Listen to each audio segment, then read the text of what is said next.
What's up? We're in the next pod. I hope you're good in the hood and you're still hanging 10 right there. Okay, so what has inspired me to speak this message? I spoke in the previous pod, please go check it out to gauge your bearings, what's going on, about females in particular and their random activity towards other females, and how it is that this is becoming clearer and clearer as the days progress in these dark days that we are living in, that witchcraft is largely, or rather a lot of times, to account for why sometimes friends go cold on you and then they accuse you of having committed all different kinds of travesties when you're not the person that has done this. Okay, I likened them to people who use the bathroom and just shoot out like, you know, a bullet out of a barrel of a gun without washing their hands. And how it is that, okay, fine. So people don't see, that's my cat. People don't see that you have not washed your hands, because, you know, all those microorganisms are indeed just that, micro.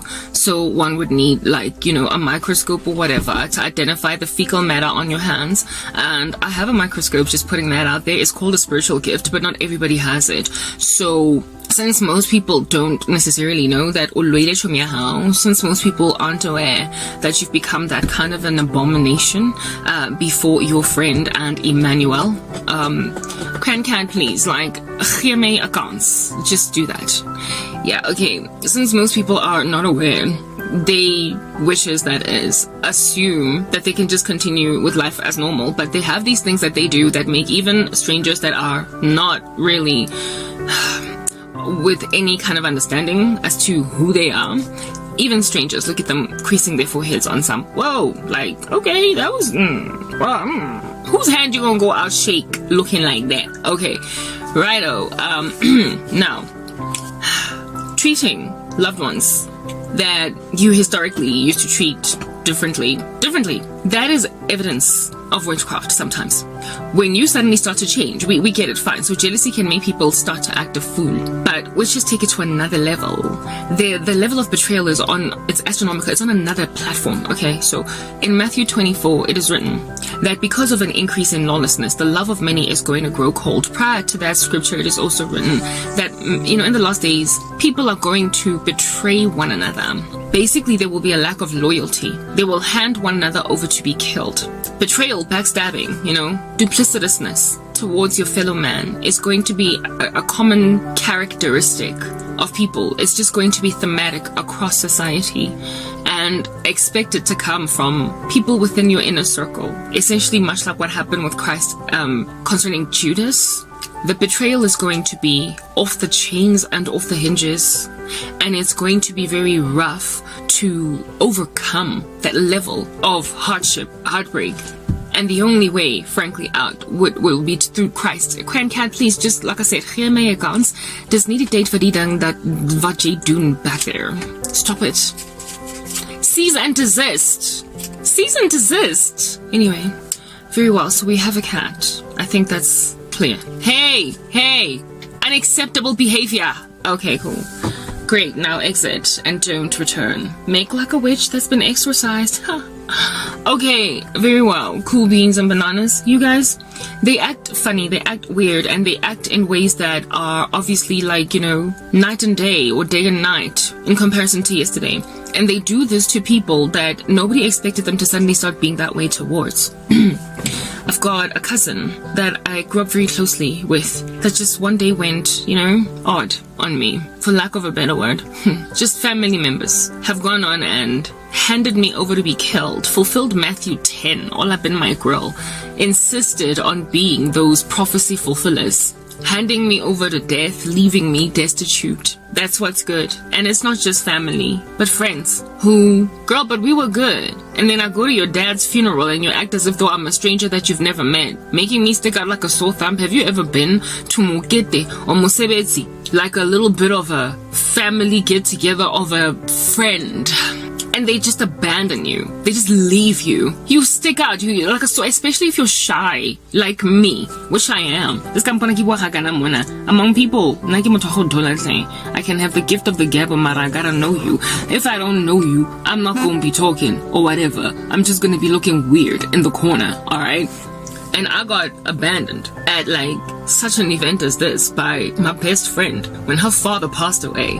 And I was just like, I don't know nobody here. This is your family, not mine. We might have been friends for a minute, but goodness gracious, I'm not tight with your sisters, and neither am I tight with your cousins that I don't even know. I just met them today. You can't just abandon me here. And if one of our other friends did not rock up miraculously like Superman on time, I would have probably left there after like 2 seconds because she just abandoned me. She just ditched me, treated me like somebody after 5 minutes. Maybe she knew the person who passed away, so that's why she's here, to just be like, sorry mama for the loss of your husband, sorry sisters for the loss of your dad. But no, I'm here for you, cheeky. I'm here for you. Like, how in the world you gonna treat me like I'm some passing freaking fleeting stranger? The hug was so fluffy. The hug was so fluffy. I was wearing a dress that had this similar pattern in the sense that my shoulders were sort of kind of, all up in your grizzite. And all that she did, that was kind of friendial, was give me a coat to say, girl, this is funeral situation. Just try and cover up a little bit, your girlsiness. And I was like, oh, sorry, didn't realize it was inappropriate. Very well. What else do you want me to wear? Like a hat? Yeah. But after that, she done abandoned me. And I'm like, sisters, take your sholo.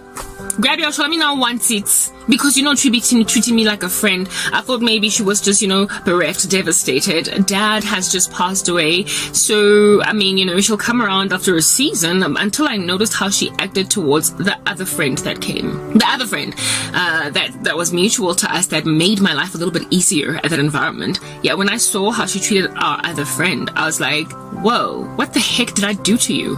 For you to be so mean to me when your dad has just died. Like, I'm here to comfort you. And you were acting towards me like I'm some complete stranger. So I am doing my best to be a girl, a friend. I was the first one to freaking pitch to a point where I was uncomfortable in the presence of everybody. I was the first one out of all our friends. That's how much I fled to your rescue because, like I said, we were best friends. Eh? Don't nobody allow a best friend dad to die without you rocking up in 2 seconds. And I done did exactly that. Speedy Gonzalez. And this is how I get treated. And then somebody you met just like 2 years ago, you treat them better than me. Yes, I couldn't understand it. Until, of course, Christ, the Messiah, hallelujah, made it clear to me that Kurazi, that's what I saw. I thought right towards you. And now she's shooting out of the bathroom without washing her hands. Her behavior is telling tales as to what she has done to you. So whether or not or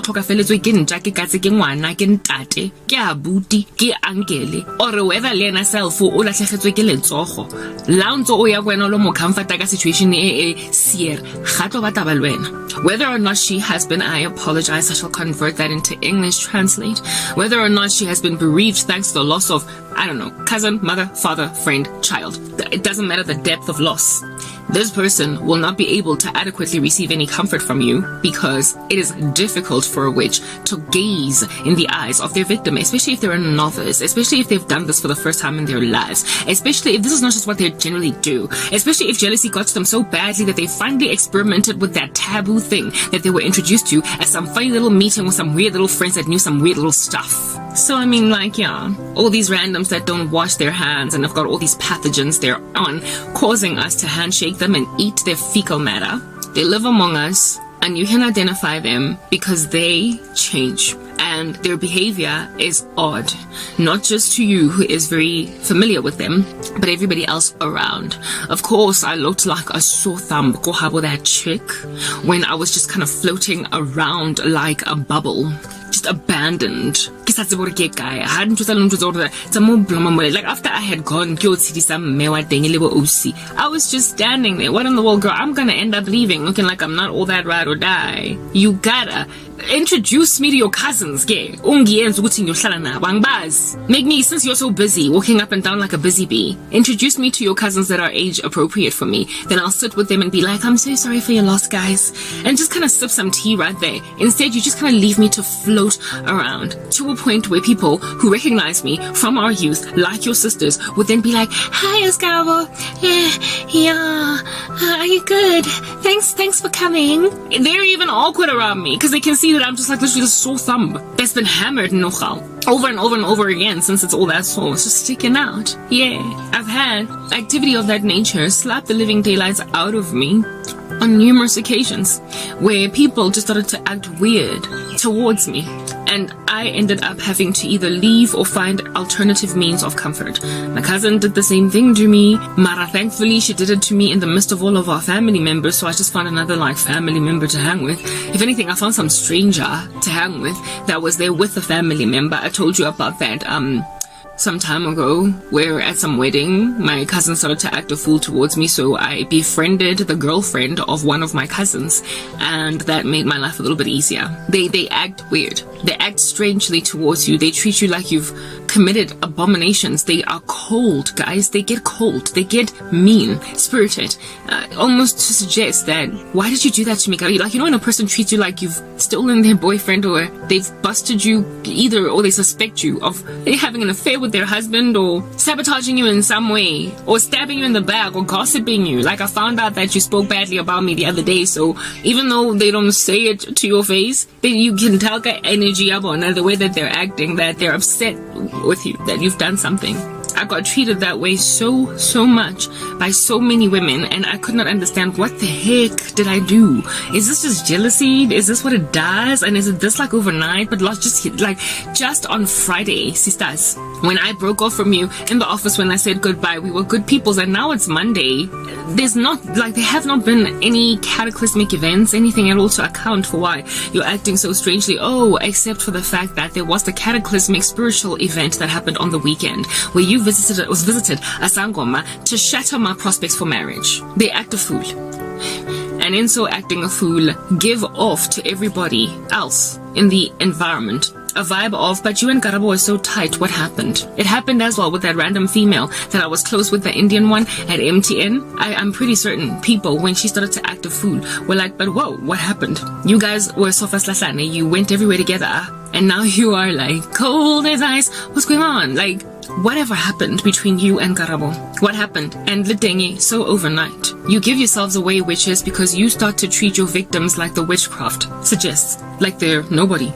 Like they are unmarriable, like they are unlovable, like they are unfriendable, like they are unworthy of anything at all, because your witchcraft is to indeed devastate them with worthlessness, to lay them waste, to lay them prostrate before rubbish, just to cause them to be feckless human beings, or at least what appears to be that in society. So you start to treat them the way your witchcraft suggested. So if you don't want her to get married, you treat her like a woman that no man would ever want. If you don't want her to prosper in her career, you treat her like she's dumb and she can never get a promotion. You treat them in ways that your witchcraft has yet to even validate, confirm, or convert, because you're already guilty and you're already walking in the what you call fulfillment of promise. It's a self-fulfilling prophecy. You treat them like your witchcraft suggested. So Nyanbonga, best friend, cousins, ex-friends, ex-colleagues, and whatnot, for acting a fool in my presence, because all you did was make strangers crease their foreheads and be like, huh? But they might not have been aware of the fact that you did witchcraft, but guess what they were onto? The fact that you changed, strangely, against a person that you were okay with just yesterday. And it's kind of weird and it stank. It's pathogenic. There are microorganisms creeping and crawling all over it, gnawing away at your skin, killing you secretly with some bacteria. Next part.